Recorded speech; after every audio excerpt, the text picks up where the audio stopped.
የዘላለም ሕይወት ዋጋ በጥቂት። ይህ እግዚአብሔር ፍቅር ነው። ሰውን ሁሉ ወዳጅ የሆነው እግዚአብሔር ተንጠባጥበን እንዳንቀር የከፈተው የማዳን መንገድና በር እኮ ነው። ዋጋው አይጠፋበትም። አንደኛው ምን እንዳላልሰማችሁ ሁለቱ በጥያቄ ያጣድፉታል። አንደኛው ግን ሁሉ ጊዜ አባ መቃርስ ዝም ብሎ ያየዋል። ልጄ አንተ ለምሮ ማትጠይቀኝ አለው አንድ ቀን። አባቴ ሆይ ለእኔ አንተን ማየት ብቻ መልስ ነዋል። የኢየሱስ ክርስቶስን ሞት ተሸክመን እንዞራለን እንዳለው ቅዱስ ጳውሎስ ሞቱን ይሸከም ጀመረ፣ ግርፋቱን ይቀበል ጀመረ። ግርፋቱ ቀጠለች፣ ድብደባው ቀጠለ። መረጠ የፈርዖን የልጅ ልጅ እንዳይባል በእምነት እምቢ አለ ይላል ስለ ሙሴ ሲናገር። እምቢ ነው የሚሉት። ደም በደም አደረጉት ይላል ታሪኩ። ምድር ላይ የዚህ ወጣት ደም ተንሸረሸረ። ይህንን ዓለም ለመላክ እጅግ በጣም የሰለጠነች ናት። ኤልያስን ነቢዩን፣ ዮሐንስን መጥምቁንም ተመልከቷቸው። ሳይፈሩ ሳያፍሩ ነገሥታትን ይቃወሙ ነበር።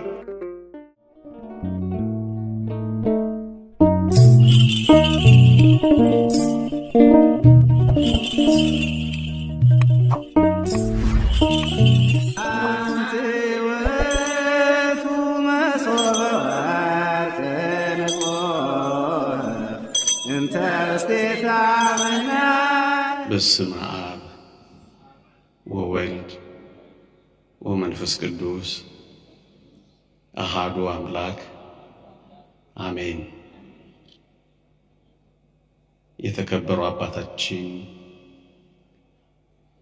የተወደድክ ወንድማችን ዘማሪ ገብረ አምላክ፣ ምእመናንና ምእመናት በልዑል እግዚአብሔር ስም እንደምን ሰነበታችሁ? እንደምን አላችሁ? አሜን። በቸርነቱ የጠበቀን በአባታዊ ፍቅሩ የጎበኘን እንደ በደላችን ያልከፈለን እንደ ኃጢአታችንም ያልተቆጣጠረን ይህችን ዕለት ለምስጋና ለውዳሴ ቃሉን እንድንሰማ ስሙንም እንድንጠራ በረድኤት ከእርሱ ጋር እንድንገናኝ ስለፈቀደልን ክብርና ምስጋና ለእርሱ ይሁን።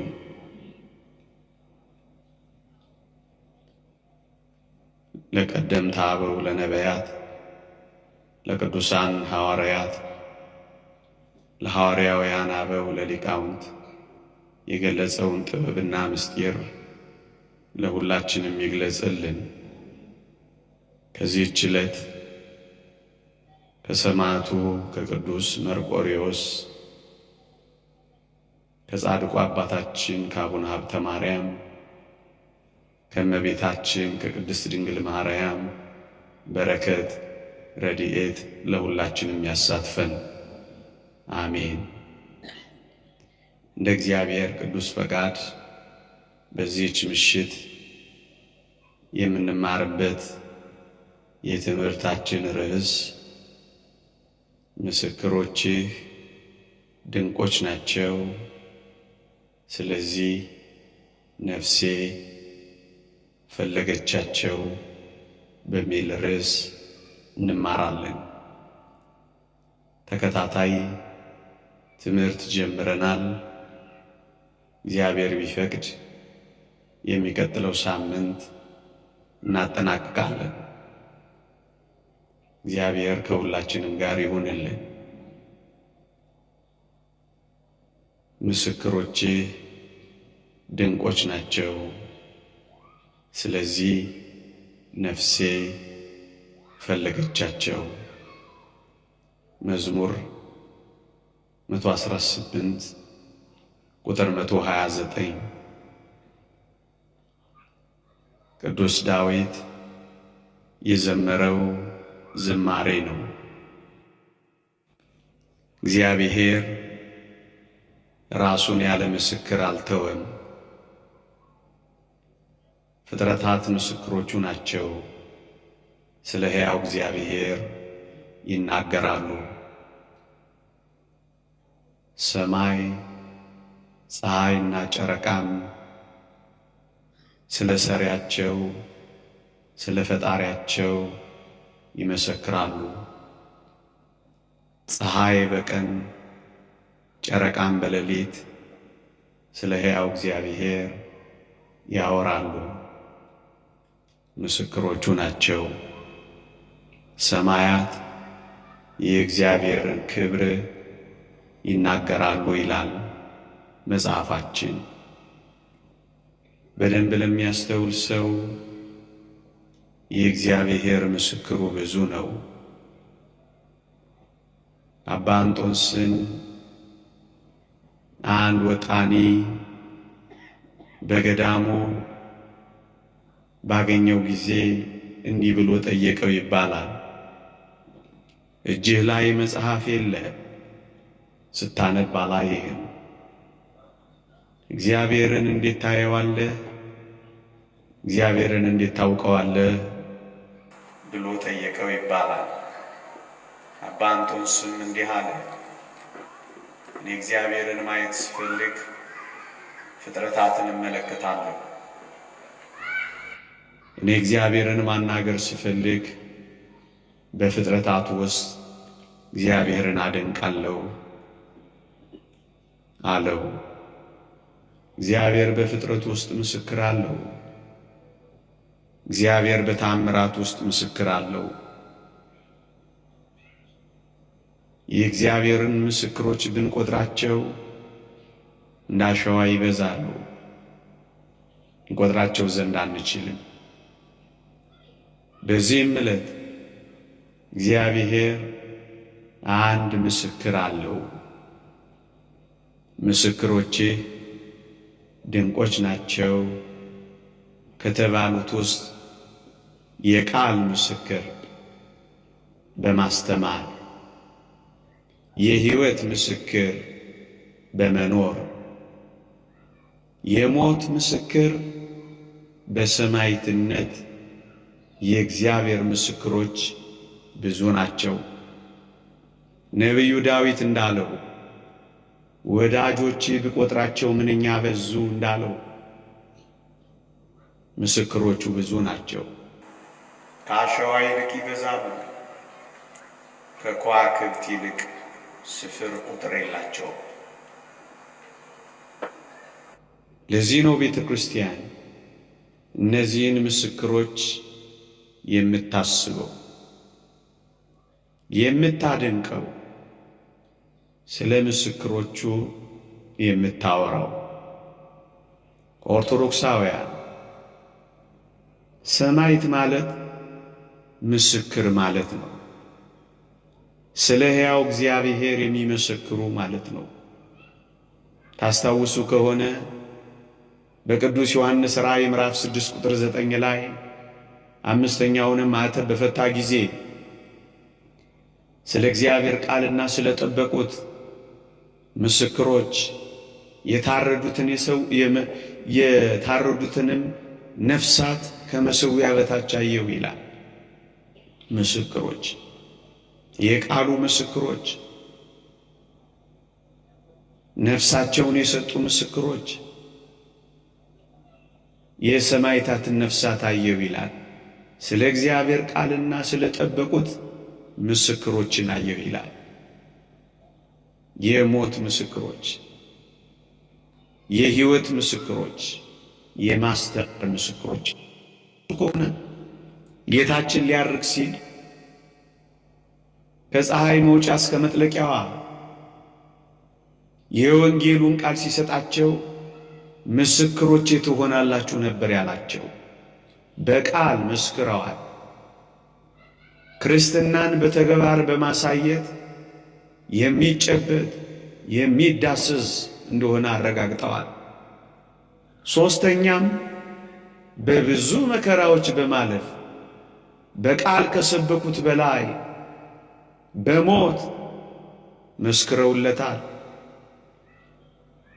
እነዚህን ነው ምስክሮቼ ትሆናላችሁ ያላቸው። ዳዊትም ምስክሮችህ ድንቆች ናቸው ያለው ለዚህ ነው። ከእነዚህ ምስክሮች አንዱ ዛሬ የምናስበው ታላቁ ሰማዕት ቅዱስ መርቆሬዎስ አንዱ ነው። መርቆሬዎስ ማለት የአብ ወዳጅ ወይም የክርስቶስ አገልጋይ ማለት ነው።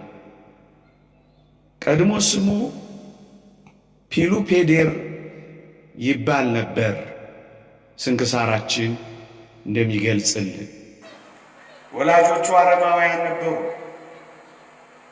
ከተጠመቁ በኋላ ግን ሊቀ ጳጳሱ አባቱን ኖህ ብሎ ጠራው፣ እናቱንም ታቦት ብሎ ሰየማት ይላል ታሪካቸው። ሮሜ በምትባል አገር ተወልዶ ያደገ ወጣት ነው መርቆሬዎስ። በረከቱ ይደርብን። በተለይ በዛ ዘመን ንጉሥ ዳኪዎስ ከመለመላቸው ከፍ ያለ ሹመትን ከሰጣቸው ፈረስ ጋላቢዎች ብርቱ ተዋጊዎች አንዱ ለመሆን የበቃው በአጭር ጊዜ ነበር ቅዱስ መርቆሬዎስ። ወገኖቼ ይህ ወጣት የ25 ዓመት ወጣት ነበረ። ለክርስቶስ ምስክር መሆን ሲጀምር ወገኖቼ ዳኪዎስ ጠላት በከበበው ጊዜ የሰራዊቱ መሪ ሆኖ ተገኘ። ቅዱስ ሚካኤል ተገለጸለት። ጠላቶቹን በሰይፍ እንደሚያሸንፋቸው ድል እንደሚያደርግላቸው ገለጸለት። ውጊያውን ብርቱ ነበረ። የእግዚአብሔር ኃይል ከእሱ ጋር ስለነበረ ጠላቶቹን አዋረደ። ኃይለኞችን አንበረከከ፣ ብርቶችንም አሳፈረ። ታላቅ ባለ ግርማ ሆነ፣ በድል ተመለሰ መርቆሬዎስ። ያን ጊዜ ንጉሡ ዳኪዎስ ታላቅ ግብዣን አደረገ። ለዚህ ታላቅ ሰማዕት ላደረገው ጀብዱና ተጋድሎ በወርቅ እንዲያጌጥ በአልማዝም እንዲንቆጠቆጥ የከበረ ልብስና የውስጥ ቅናት ሁሉ ሰጠው ይላል ታሪኩ። የበለጠ አከበረው። በሰራዊቱና በባለስልጣናቱ ሁሉ ላይ ሾመው። ታላቅ ማዕድም አዘጋጀ። በዛም ግብዣ ላይ መርቆሬዎስ ቀዳሚውን ስፍራ ያዘ፣ ተጠራ። ግን ወገኖቼ ምን ሆነ መሰላችሁ? ዳኪዎስ የድሉ ባለቤት እግዚአብሔር ሳይሆን የድላችን ባለቤት ጣዖቴ ነው አጵሎን ነው አለና አዋጅ አወጀ። ድሉ የተገኘው ከጣዖቶቻችን ነውና ኑና ጣዖቶቻችንን እናክብር፣ ኑና ለጣዖታችን ለአጵሎን እንዘምር፣ ኑና ለአጵሎን ደስታ እናድርግ፣ ክብር እንስጥ ብሎ አዋጅ አወጀ። የዚህን ጊዜ ቅዱስ መርቆሬዎስ በማረፊያው ቦታ ያለ ይህንን አዋጅ ሰማ። ለአጵሎን ክብር ሊሰጡ ደግሞም ለአጵሎን ሊሰግዱ አዋጅ እንደታወጀ ይህ ቅዱስ ሰማ። ከዚያ ምን አደረገ ወገኖቼ? እንዲህ ይላል ታሪኩ። መርቆሬዎስ ይህን አዋጅ በሰማ ጊዜ ጾመ። ይህንን አዋጅ በሰማ ጊዜ ብርቱ ጸሎትን አደረገ ይላል። ምን ብሎ? አቤቱ ጌታዬ ኢየሱስ ክርስቶስ ሆይ ለጣዖት ከመስገድና ከሰይጣን ፈተና አድነኝ ብሎ ጸለየ። ደግሞም ጾመ። ወገኖቼ እንዲህ ባሉ የመከራ ጊዜያት እንዲህ ያሉ መንታ ልብ በሚያመጡ ጊዜያት እንዲህ ያሉ በፈተና አጣብቂኝ ውስጥ በሚከቱ ጊዜያት እንዲህ ካሉ ምስክሮቹ የምንማረው ምንድነው ካላችሁኝ፣ አቤቱ አድነኝ ብሎ በእግዚአብሔር ፊት መንበርከክ ነው። ማር ይስሐቅ እንደተናገረው ጸሎትን ለሚጸልዩ ሰዎች ሰይጣን ከሚያመጣባቸው መከራ ያድናቸዋል እንዳለው ጸልየው ብርቱ ጸሎት፣ ጸልየው ንጹሕ ጸሎት፣ ጾመው ከመከራ ያልዳነ ማን አለ ወገኖች? የእንደ ነገሩ ጾም እየጾምን ይሆን እንጃ። የእንደ ነገሩ ጸሎት እየጸለይን ይሆን እንጃ። ብርቱ ጸሎት ጸለየ፣ ብርቱ ጾም ጾመ። ከዚያ ምን ይላል መሰላችሁ? ፍርሃቱ ራቀለት ይላል። እግዚአብሔር ፍርሃታችንን ያርቅልን፣ ፍርሃቱን አራቀለት። በመንፈስ ቅዱስ ኃይል የሚጨክን አደረገው ይላል ታሪኩ። ወገኖቼ የእውነት የሚጾሙ የእውነት የሚጸልዩ የእውነት ለእግዚአብሔር ለሚገዙ ሰዎች የፍቅር መንፈስ እንጂ የፍርሃት መንፈስ አይኖራቸውም። በፍቅር ውስጥ ፍርሃት የለም። አብ ወልድ መንፈስ ቅዱስ ያስጨክናቸዋል ይላል። አስጨከነው፣ አበረታው፣ ፍርሃቱንም አራቀለት። ባላውያን ነገሥታት ፊት ቆሞ ለመመስከር አላፈረም። በጣዖቶቻቸው ዘንድ አልሰግድም ለማለት አልተደራደረም። ጨከነ። ወገኖቼ የሚጾሙ የሚጸልዩ በእውነት ለእግዚአብሔር ለመገዛት ራሳቸውን በሚያቀርቡ ሰዎች መካከል ዓለምን ይንቃሉ፣ ፍርሃትን ያርቃሉ። መራድና መንቀጥቀጥ በእነሱ ውስጥ የለም። ወገኖቼ ዓለምን መናቅ የሚጀምረው ባለፈው እንደተማርነው መብልና መጠጥን የዚህን ዓለም መጣበቅን በጸሎትና በጾም ከመገፍተር ነው የሚመጣው። ወገኖቼ የምትራብ ሰውነት ዓለምን ለመናቅ ቅርብ ናት። ራሷን የምትገዛ ሰውነት የዓለምን ዝና ለመርገጥ የቀረበች ናት። ቁሳዊው ከሆነ ዓለም ወደ መንፈሳዊው ዓለም ጉዞ የምታደርግ ነፍስ ይህንን ዓለም ለመላክ እጅግ በጣም የሰለጠነች ናት። ኤልያስን ነቢዩን፣ ዮሐንስን መጥምቁንም ተመልከቷቸው። ሳይፈሩ ሳያፍሩ ነገሥታትን ይቃወሙ ነበር። ለምን አይበሉማ? ከዓለም የሚጣበቁ ሰዎች እንደፈራንና እንደተንቦቀቦቅን እንኖራለን። ዓለምን መልቀቅ አንፈልግም። ኑሯችን ይህች ዓለም ስለመሆነች ድንጉጦችና ፈሪዎች ነን፣ ተንቀጥቃጮች ነን፣ በዓለም ፊት ተንበርካኪዎች ነን። ገንዘብና ዝና ላይ ስለምንጣበቅ ይህን ዓለም ማጣት ህመም የሚሆንብን ለዚህ እኮ ነው። በአንዳንዶች ዘንድ ላብ የሚያጠምቀን አንደበታችን የሚተሳሰርብን እውነት ለመናገር የምንፈራና የምናፍር ሆነናል። ምክንያቱም ብርቱ የሆነ የመንፈሳዊ ሕይወት ላይ ገና አልደረስንም። ሥጋውያን ሆነናል። እዩት ቅዱሱን አቤቱ ለጣዖት ከመስገድና ከሰይጣን ፈተና አድነኝ ብሎ ጸለየ። ፍርሃት ራቀለት። ከዚያስ መልእክተኛ ተልኮበት ና ግብዣችን ላይ፣ ና አምልኳችን ላይ፣ ና አጵሎንን አክብር አሉት። እሱም መለሰላቸው። ፍርሃቱ ርቆለት የለ፣ መንፈሳዊ ልዕልናን ገንዘብ አድርጎ የለ። ምን አለ? አጵሎን ድንጋይ ነው አላውቀውም፣ አልሰግድለትም። እኔ ክርስቲያን ነኝ፣ የማመልከው ኢየሱስ ክርስቶስን ነው፣ ደግሞም ለስሙ ሞታለሁ ብሎ መልእክት ላከባቸው። እንዴት ያለ ደፋር ነው!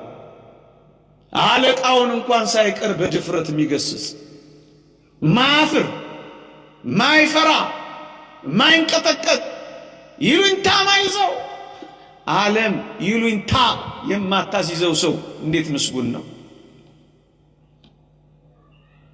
እኔ ክርስቲያን ነኝ፣ ኢየሱስ ክርስቶስን አመልካለሁ፣ ለስሙም ደግሞ ሞታለሁ አላቸው። መኑ ያድገነ ፍቅሮ ለክርስቶስ፣ ከክርስቶስ ፍቅር ማን ይለየኛል አላቸው። ሊመጣበት ያለውን መከራ ለመቋቋም የኢየሱስ ክርስቶስን ስም ጠራባቸው። ይልቁንም አጵሎንን አላውቀው፣ ድል እንዳደርግ ኃይል የሰጠኝ ኢየሱስ ክርስቶስ ነው። የማሸነፍ ጉልበቴ ጌታዬ ነው። ጠላትን ያሳፈርኩበት ሰይፌ፣ ጉልበቷ፣ ኃይሏ የእግዚአብሔር ነው። የእናንተን አጵሎን አላውቅላችሁም አላቸው። ሰይፍ የጌዲዮን ኃይል የእግዚአብሔር ብሎ እንደዘመረው ጌዲዮን፣ ወገኖቼ የእግዚአብሔር ኃይል ከኛ ጋር ይኖር ይሆን?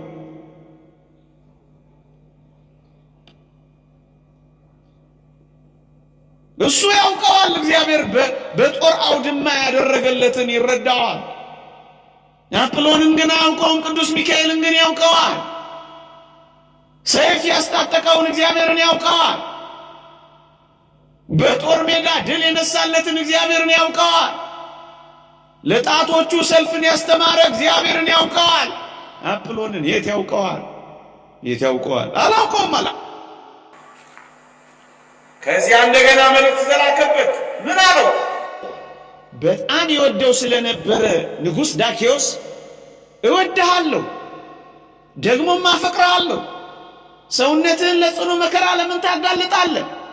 እባክህ ብላ ጠጣ ብሎ ያለበት ቦታ ጭምር የሚበላና የሚጠጣ ላከበት። ደግሞ በዚህ ብቻ ይመስላችኋል? ሴት ልጅን ወንድ የማታውቅ ድንግል አለች፣ እድርልሃለሁ። ምግብና መጠጥ ብቻ አይደለም፣ ደግሞስ በልተህ ጠጥተህ የምትደሰትባት ልጅን ሳይቀር እሸልምሃለሁ አሉ። ከወርቅ በላይ የሆነችው ከአልማዝ በላይ የሆነችውን ይህቺን ቆንጆ ሰጥሃለሁ አለው። ሁለት ደግሞስ በዚህ አትደነቅ፣ ልጅን ከሰጠው በኋላ ደግሞ የመንግስቴን እኩሌታ አካፍልሃለሁ አለው። አቤት ሽንገላ! አቤት የዓለም ማታለል! ስንቶቻችን ተታለን ይሆን? እንኳን መንግስትነት ጥቂት ነገሮች ያንበረከክን ስንቶች ነን ወገኖቼ። እንኳን መንግስትነትን ለመናቅ ለስልጣን ሽኩቻ አይደለም መከራ ምን ጠባ ነጋ ስልጣን ለመጠበቅ አይደል ዓለሟን መከራ የምትበላ፣ ሰርጓጅ መርከብ የምትሰራ፣ ሚሳኤል የምታዘጋጅ፣ ሴራ ስትተበትብ የምትኖር፣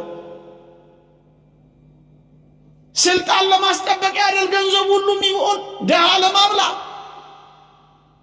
ምስኪን ለማሳረፍ ከሚሆነው በላይ በዓለም ላይ ስልጣን ለመጠበቅ የሚወጣው ወጪ አይበጣም። ይህስ የመንግስቴን እኩሌታ ልላክልሃለሁ፣ ልስጥሃለሁ፣ ልሸልምሃለሁ። ሁለት በዚህ ብቻ ይመስላችኋል? በታላቁ ግዛቴ የንጉሥ ዳኪዎስ እግር በረገጠበት በግዛቴ ሁሉ አንተ አለህ፣ ከእኔ ጋር ትገዛለህ አለው። እነዚህ ምን ያህል የሚያማልሉ እንደሆኑ አስቡት። የ25 ዓመት ወጣት እንዲህ ያለ በረከት ቀረበለት።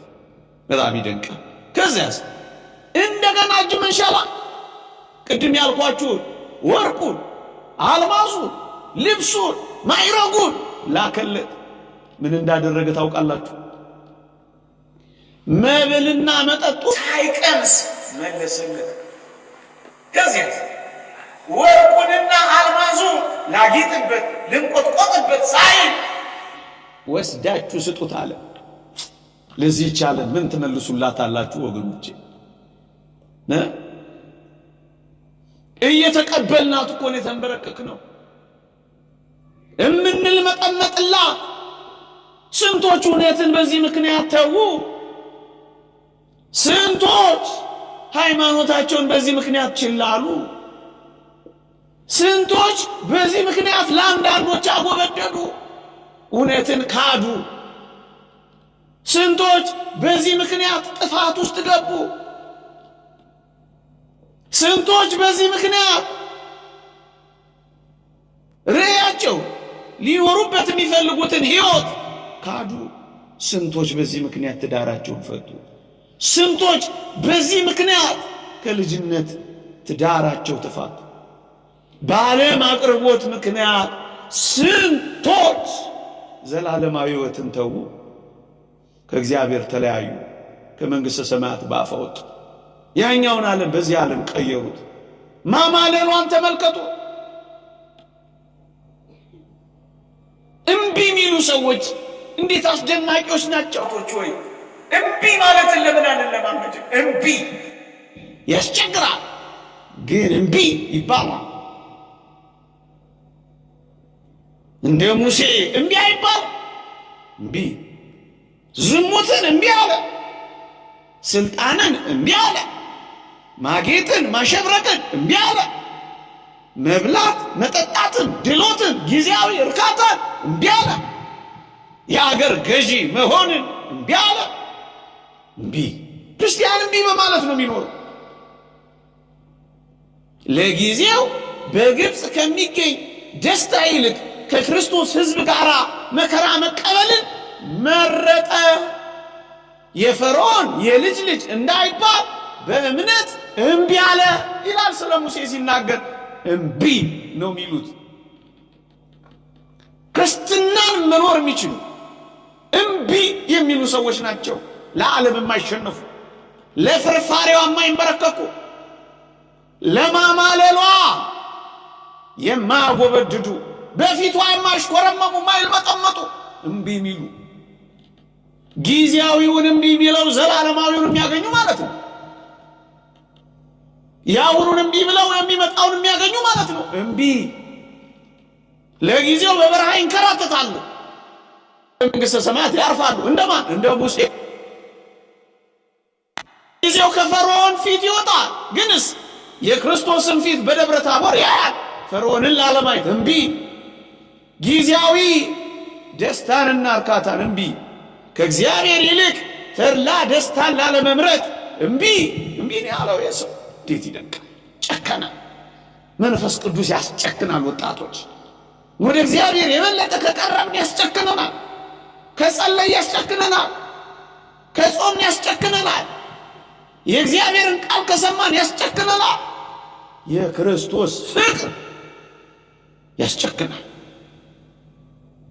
ለእሳቱ፣ ለስለቱ፣ ለመንኮራኩሩ ያስጨክናቸዋል። መኑ ያድገን ያልኳችሁ ከክርስቶስ ፍቅርማ ማን ይለየናል? ረሃብ ነው። እምቢ ብሎ መለሰላቸው ምግባቸው። ስደት ነው። ይምጣብኝ ብሎ መለሰው ሹመታቸው። ስንት ጊዜ እሺ ለማለት ቀርባችሁ ይሆን? ወጣቶች ድንግልናችሁን ለማጣት ስንት ጊዜ እሺ ብላችሁ ቀርባችሁ ይሆን? እምቢ አትሉ። እኔ ክርስቶስ ሙሽራ ነኝ፣ እምቢ። ስንት ጊዜ ለመስከር ቀርባችሁ ይሆን? እምቢ አትሉ። መስከር ኃጢአት ነው፣ እምቢ አትሉ። ጉቦ ለመብላት፣ ድሃ ለመበደል፣ ፍርድ ለማጓደል ስንቶቻችሁ ቀርባችሁ እምቢ ብላችሁ ገፍትራችሁ ይሆን? እምቢ እምቢ ነው። እምቢ ማለት ካልተለማመድን ክርስትናን መኖር አይቻልም። ሁሉም እምቢ ነው ያሉት። ይህን ዓለም እምቢ ነው ያሉት። በቃ ይኸው ምን አለ መሰላችሁ? ምግቡን ብቻ የመለሰ መሰላችሁ? የወርቅ ማንቆጥቆጡን፣ የውስጥ ቅናቱን፣ የላይ አልማዙን ምን አለው? ራቁቴን ተወልጃለሁ፣ ራቁቴን እሄዳለሁ። ክርስቶስ የብርሃን ልብስ ያለብስልኛልና ወርቅህንና አልማዝህን ውሰድልኝ አለው። ውሰጅልኝ በሏችን አለ። ውሰጅልኝ፣ ማማርሽን ውሰጅልኝ፣ ጊዜያዊ ቅምጥልነትሽን ውሰጅልኝ። እመኑኝ በጣም አጭርና ጊዜያዊ ነው። በጣም ዘመኑ አጭር ነው። የእግዚአብሔር ቃል ነው የሚለው ጻድቁም ወደፊት ይጽደቅ፣ ርኩሱም ወደፊት ይርከስ፣ ዘመኑ አጭር ነው ይላል። እኔ ክርስቶስ እንደሆንኩ እወቁ፣ ውሰዱልኝ አላቸው። የክርስቶስ የሆነ ከዓለም ጋር የሚተባበረው ነገር የለውም፣ የሚያመቻምቸው ነገር የለም። የክርስቶስንም የዓለምንም መንፈሳዊውንም ስጋዊውንም ምድራዊውንም ሰማያዊውንም ሲሸክፍ አይኖርም። አንድና አንድ ብቻ ነው መንገዱ። ውሰዱልኝ አላቸው፣ ውሰዱልኝ አላቸው። ይህን ዓለም ናቀ፣ ረገጠ። እግዚአብሔር ቃል እንደሚል የጠገበች ነፍስ የማር ወለላን ትረግጣለች። ነፍሳችን በፍቅር እግዚአብሔር ስትጠግብ ይህን ዓለም ለመናቅ ጉልበት ታገኛለች። ምን ንቃችኋል ወገኖች? ናቅ የምር ተጣብቀንባታል ወይስ መናቅ አትታመሙን ከናቃችኋል? በጣም ተስፋ አድርጋችሁ ከጣበቃችሁ አብገን ትታመማላችሁ። የጠገበች ነፍስ በፍቅር እግዚአብሔር፣ የጠገበች ነፍስ በመንግሥተ ሰማያት ናፍቆት፣ የጠገበች ነፍስ በዘላለማዊ ሕይወት ተስፋ ይቺን ዓለም ትነቃለች። ለጊዜው ቅን ትመስላለች፣ ፍጻሜዋ ግን የሞት እንደሆነ ታስታውቃለች። እናስ ከአሁኑ ይንቃታ ናቃ። ውሰዱ አላቸው። ራቁቴን ነኝ፣ ራቁቴን እሄዳለሁ፣ ኋላ ክርስቶስ ያለብሰኛል። ውሰዱ አላቸው፣ ውሰዱ አላቸው። ይህን ሲሰማ ዳኪዎስ እጅግ በጣም ተበሳጨ። እንዴት ቢንቀኝ ነው አይመስላችሁ? ከዚያስ ያሰቃይ ይህን ወጣት የተወደዳችሁ ኦርቶዶክሳውያን እነዚህን ምስክሮች ጥቂት ደቂቃ እስኪ እናስባቸው። ብርቱ የሆነ ቅጣት እንዳልቀጣ ዋ ብሎት እኮ ማስጠንቀቂያ ልኮበት ነበር። ግድ የለም እኔ ክርስቲያን የሚለው ቃል ምንኛ ኃይል ይሆናል መሰላችሁ? ቅዱስ ቂርቆስ ይህንን ቃል ሲናገር አልሰማችሁት? በእሳቶች መካከል ድፍረት ያገኙት ክርስቲያን፣ በእሳት ነበልባሎች መካከል ክርስቲያን፣ በኔሮን ቄሳር መናፈሻዎች መካከል ክርስቲያን ክርስቲያን ነኝ አላቸው። አዘዘ። በቃ ለመከራ አሳልፋችሁ ስጡት አለ። ለአጵሎን የማይሰግድ ከሆነ ለትእዛዜ ካልተንበረከከ በሉ ቅጡት አላቸው። እጅግ ገረፉት፣ ደበደቡት ይላል።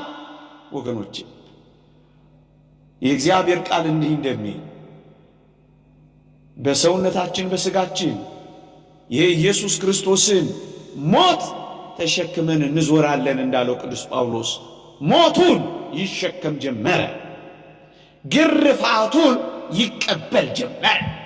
ግርፋቱ ቀጠለች፣ ድብደባው ቀጠለ።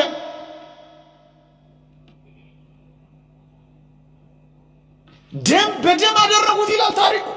ምድር ላይ የዚህ ወጣት ደም ተንጀረጀረ። በቅጥቀጣቸው በግርፋቸው ብዛት ደሙ ፈሰሰ። ይሄ አልበቃቸው። በጣም የሚደንቃችሁን ልንገራችሁ። የእሳት ፍም አፋፍመው ሰውነቱን ተረኮሱት። የዚያ ለጋ ወጣት ሰውነት ላይ እሳት አነደዱበት። ወገኖቼ የእግዚአብሔር ኃይል ጸጋ መንፈስ ቅዱስ እጥፍ ድርብ ሆኖ አርፎበት ስለነበረ ወገኖቼ ይህንን እሳት ታገሰ። ያን ጊዜ ቅዱስ ሚካኤል በሮ ደርሶለት የእሳቱን ፍም አራገፈለት፣ ሰውነቱን ዳበሰለት፣ አዲስ አደረገው። ብቻችንን እኮ አይደለም እንዋጋው ክርስቲያን ስንሆን፣ ታላላቅ ወንድሞቻችን ማር ይስሐቅ እንደተናገረው ቅዱሳን መላእክት በውጊያችን መካከል እኮ ይመጣሉ። እንዴ አንተ አንተ ባለ መድኃኒት ነህ እንዴ? ቁስልህ እኮ የለም እስኪለው ድረስ ዳኪው ቅዱስ ሚካኤል አጠፋለት። ይሄ ብቻ ይበቃችኋል? ሁለተኛ አይደለም። እና ምን አረገ? በጋለ የብረት አልጋ ላይ እስሩ ፍም ያፋሙ ብረቱን ያጋሙ ይህንን ወጣት የብረቱ አልጋ ላይ አስተኙት። አያሳዝን? እንዲንጨረጨር እኮ ነው።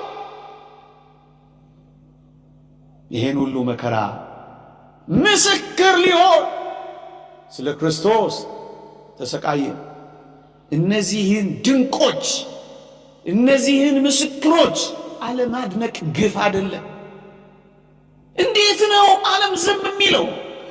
ስንት ሯጮችን የሚያደንቅ ዓለም፣ ስንት ኳሰኞችን የሚያሞግስ ዓለም፣ የሰማያዊው ዓለም ሯጮችን አላደንቅም ብሎ እኮ ነው ከኛ ጋር ሲከራከር የሚኖር። ይቀርብሃል እንጂ ማን ይቀርበታል? መላእክት ያሸበሽቡለታል፣ ዘላለማዊ ቅዱሳን ይዘምሩላቸዋል፣ ደጋግ ክርስቲያኖች በልባቸው ትከሻ ሸከሟቸዋል።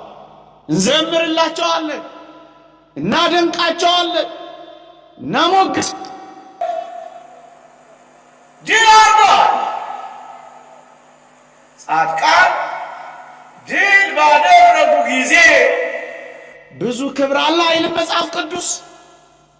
መጽሐፍ ቅዱስ እንዳለ ድል ላደረጉት እንዘምራለን፣ ድል ያደረጉትን እናከብራለን፣ ድል ያደረጉትን እንሸከማለን፣ እናደንቃለን። ጎርጎርዮስ ዘንዚናዙ እንደተናገረው የእግዚአብሔር ሰዎች ቅዱሳን ያደረጉትን ተአምር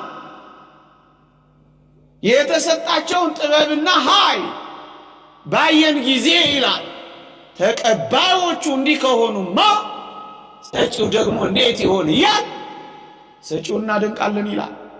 በተቀባዮቹ ሰጪውን፣ በሰጪው ተቀባዮቹን ስናደንቅ እንኖራለን። ሰማዕትነታቸው እንዴት ድንቅ ነው! እንዲህ የጠለቀ በአሟሟት መመስከራቸው እንዴት ጥልቅ ነው! እንኳን ልንሸከመው በቃል ስንናገረው በጆሮ ስንሰማው እንዴት እንደሚዘገንነን ይዩት።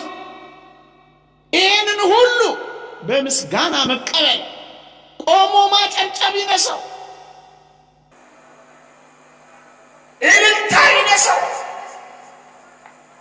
ያኛው እነዚህን ላለማድነቅ ፈቀቅ ፈቀቅ የሚለው የክርስትና ዓለም እንዳይመስላችሁ። እንግዲህ ያው ማድነቅ ይነሳል። መኖር ቢያቅተን ማድነቅ ይነሳል።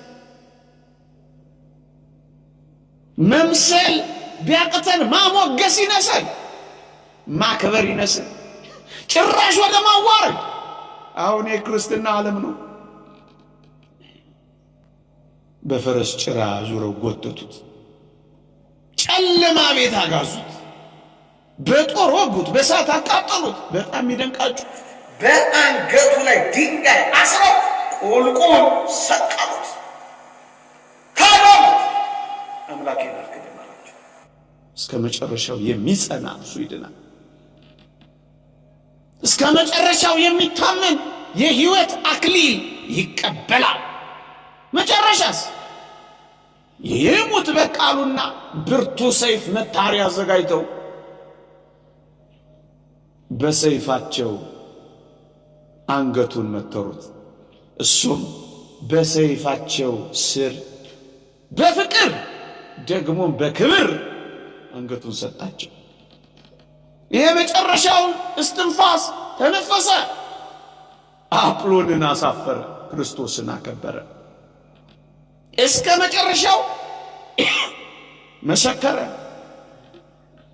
ምስክሮችህ ድንቆች ናቸው። ሰማዕትነታቸው ልዩና የተከበረ ነው። አሟሟታቸው እንዴት ድንቅ ነው! የክርስቶስን የሞት ጽዋ መጋራታቸው እንዴት ነው ማይመሰከርለት? ለዚህ እኮ ነው ምስክሮች ድንቆች ናቸው። ስለዚህ ነፍሴ ፈለገቻቸው። ነፍሳችን ትፈልጋቸዋለች። ይህንን ያየው ኢየሱስ ክርስቶስ ይህንን የከበረ ወጣት ሰማዕት አከበረው፣ ከፍ ከፍም አደረገው። ወደ መከራው ወረደ። ከመሞቱ በፊት ቃል ኪዳን ገባለት። አንደኛ ንጽሕናንና ድንግልናን ስለጠበቅ ስላረከስ ስለ ድንግልና አንድ አክሊል አወረድኩልህ አለው። ደግሞስ ስለ አስደናቂ እምነትህ በሰው ፊት ስላላሳፈርክብኝ ይልቁኑ ስለገለጥከኝ ስላከበርከኝ ሁለተኛውን አክሊል ደግሞ ሸለምሁህ አለው። ሶስተኛው የኔ ደም እንደፈሰሰ ያንተም ደም ስለፈሰሰ ምድርንም ስላረጠበ ይሄንንም በጸጥታ ስለታገስክና ስለተቀበል ሶስተኛውን አክሊል ሸለምኩህ አለው። ሶስት አክሊላት ክብርን አጎናጸፈው። እሱም አምላኩን አከበረ። በዚህች ቀን ኅዳር 25 የከበረው ሰማዕት ቅዱስ መርቆሬዎስ ሰማዕትነትን ተቀበለ። ስለ ሕያው እግዚአብሔር በአት ፊት ምስክሮች ድንቆች ናቸው። ስለዚህ ነፍሴ ፈለገቻቸው። እንዲህ ያሉትን ሰማዕታት፣ እንዲህ ያሉትን ምስክሮች፣ የእውነት የክርስቶስ የሆኑ አማኞች ነፍሳቸው ትፈልጋቸዋለች። ለዚህ ነው በዓል የምናከብርላቸው።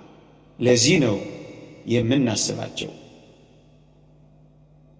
በቤቴና በቅጥሬ ውስጥ ከሌሎች ልጆች ይልቅ ሰንበታቴን ስለሚጠብቁ ደስ የሚያሰኘኝን ነገር ስለሚያደርጉ መታሰቢያ አደርጋለሁ እንዳለ ነፍሳችን የምትፈልጋቸው መታሰቢያቸውን የምናደርግላቸው የወንጌል አካል ስለሆኑ አይደለምን? ወንጌል ማለት እኮ ይሄ። ያችን ሴት አታስታውሷት? 2 ዲናር ስለሰጠች መታሰቢያ ይሆን ዘንድ ይህ ወንጌል በተነበበበት ጊዜ ሁሉ ለዚህ ሴት ደግሞ መታሰቢያ ይሆን ዘንድ ስሟ ይነሳል አለ። ልጅ ባይወልዱ ዘር ባይተኩ መታሰቢያቸውን ተመልከቱ። ቅዱስ መርቆሬዎስ በሰማዕትነት ሲያርፍ ብዙ ሰማዕታትን ወልዷል፣ በምግባሩ አፍርቷል። ይሄው እኛም ልጆቹ ተሰኝተናል። ያቺ ሴት ዲናሯን ትታ የወንጌል አካል ሆና ስለታሰበች ይልቁንም እንዲህ አሉ አካላቸውን የተዉ፣ እንዲህ አሉ አንገታቸው ለሰይፍ የሰጡ፣ እንዲህ አሉ ሰውነታቸው ለስለት የሰጡ፣ እንዲህ አሉ ሰውነታቸው ለእቶነ እሳት አሳልፈው የሰጡ፣ ለፍም ያቃጠሉ የወንጌል አካል እንዴት ነው ማይሆኑት? ወንጌል ማለት እኮ ይህ ነው። በጠበበው በር ለመግባት መጋደል አይደል ወንጌል? ሌላ ምንድን ነው? የወንጌል አካል እኮ ናቸው። ቀለበት አይደለም ጣታቸው፣ ካባ አይደለም ቆዳቸውን ያስገፈፉ፣ ምንጣፍ አይደለም እነሱ የተነጠፉ፣ አክሊል አይደለም ጭንቅላታቸው የተፈረከሰባቸው። ወንጌል ማለት ይሄ ነው። የወንጌል አካልና የወንጌል መታሰቢያ አድርጎ ከፍ አደረጋቸው። ነፍስ የፈለገቻቸው የእግዚአብሔርን ሥራ እናይባቸዋለን። ወንጌል ማለት እኮ ይሄ ነው። እንዴት ጨክነው እስከ ሞት ድረስ እንዳፈቀሩ እናያለን። የእግዚአብሔርን ቃል የነገሯችሁን ዋኖቻችሁን አስቡ። የኑሯቸውን ፍሬ የተመለከታችሁ በእምነት ምሰሏቸው። ገድላቸው፣ ዜና ሕይወታቸው፣ ተአምራታቸው፣ ከስንክሳራቸው፣ ከዜና መዋዕላቸው፣ ኑሯቸውን፣ በዓታቸውን ሁሉ የምናስሰው የእግዚአብሔርን ቃል በሕይወታቸው ውስጥ ለማየት እኮ ነው። ነፍሳችን የምትፈልገው እኮ ለዚህ ነው። እግዚአብሔርን ያሳዩናል። መስታወቶቻችን ናቸው። ወገኖቼ ጳውሊ ለእንጦንስ፣ እንጦንስ ለአትናቴዎስ፣ አትናቴዎስ ለጎርጎሪዮስ ዘንዚናዙ እንዴት ክርስትናን እንዳሳዩ አታውቁ? አባ እንጦንስ አባ ጳውሊን ባየ ጊዜ አባትማ ገና ዛሬ አየኋልና መነኮሳቱ አባታችን ሲሉት ከዛሬ ጀምሮ አባት እንዳንባባል ወንድም እንባባል፣ አሃው እንባባል አላቸው። አባትማ አባ ጳውሊን አየሁ አላቸው። እነሱን እያየን ራሳችንን ድካማችንን እናውቃለን። ጥልቅ የሆነውን ክርስትና እንረዳለን። አባ ሙሴ ጸሊም ገዳመ አስቄጥስ ገብቶ እኮ ነው ክርስትናን ያየው። ሰይፉን ይዞ ገብቶ እኮ ነው ሰይፉን የጣለው፣ ፍቅረ እግዚአብሔር የመሰጠው። በርበራውያን ገዳሙን ሊያጠቁ ሲመጡ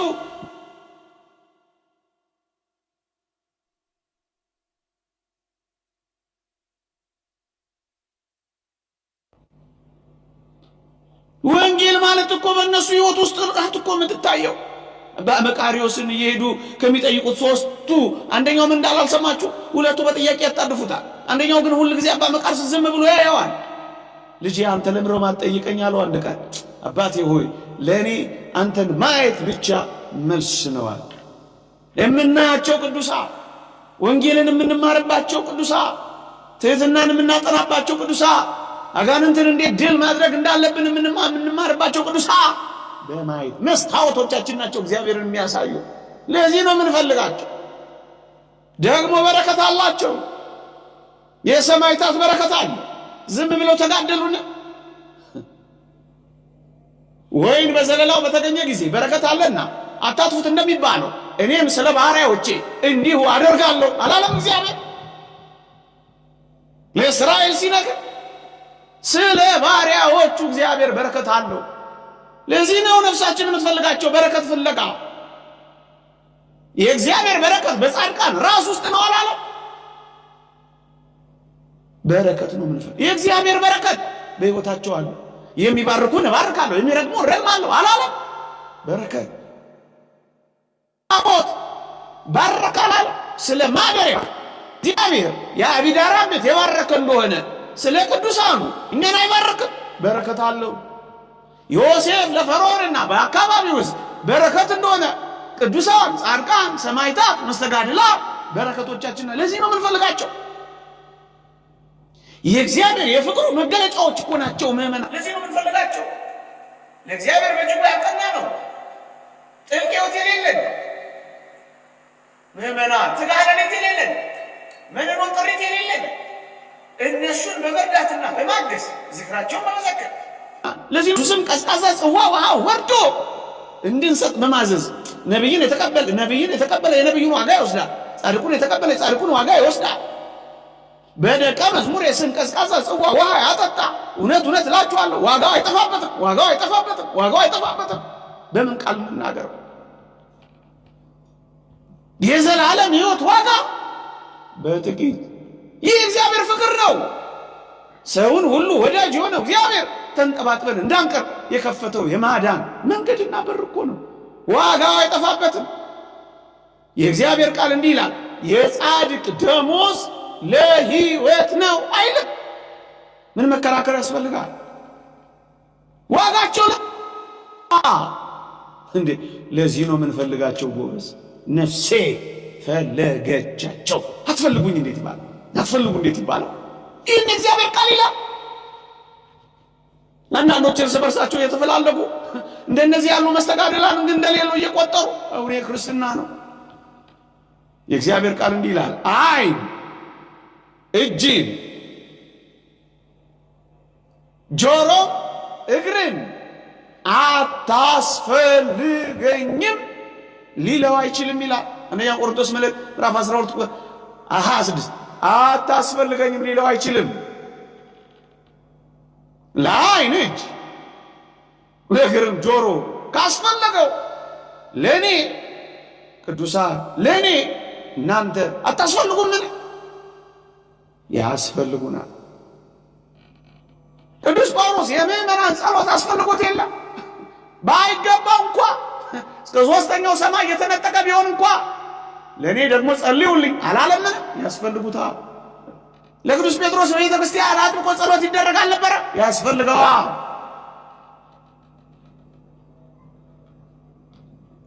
ታዲያ እኛ ማን ሆነን ነው አያስፈልገንም የምንለው?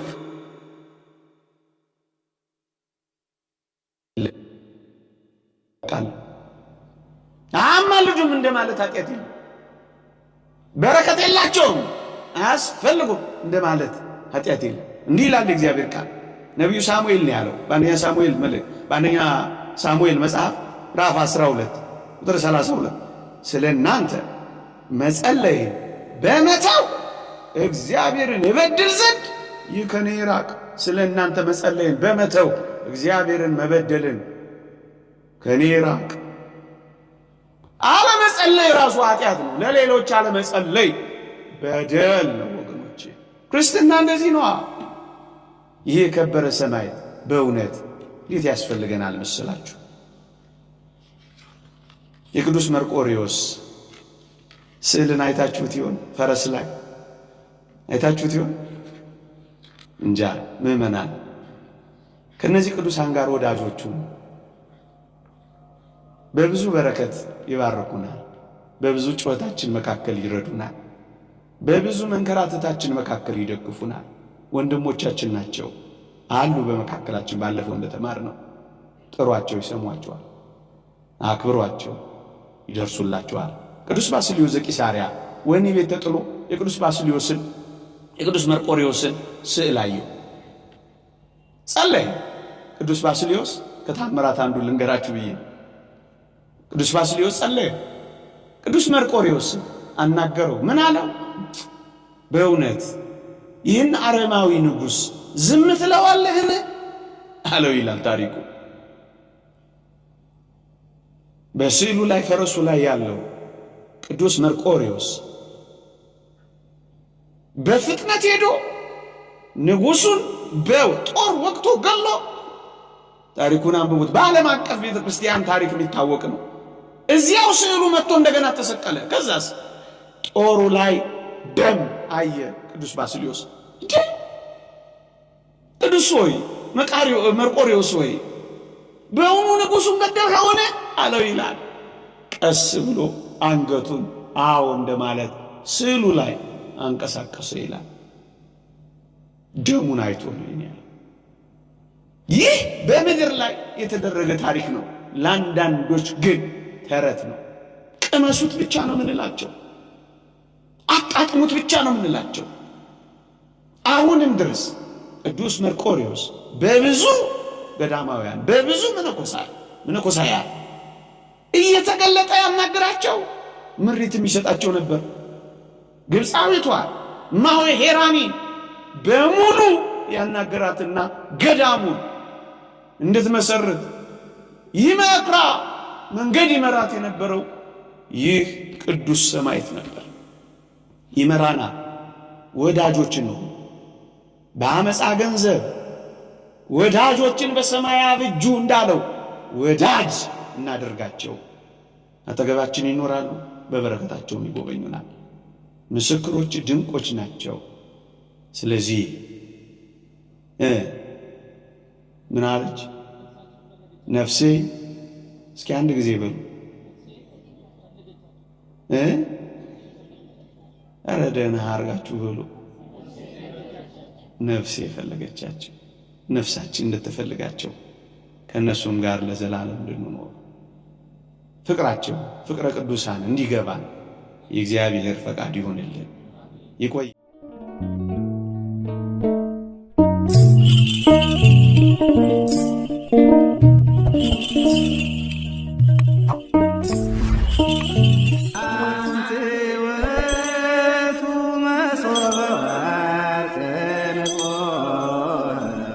እንተ እስቴታ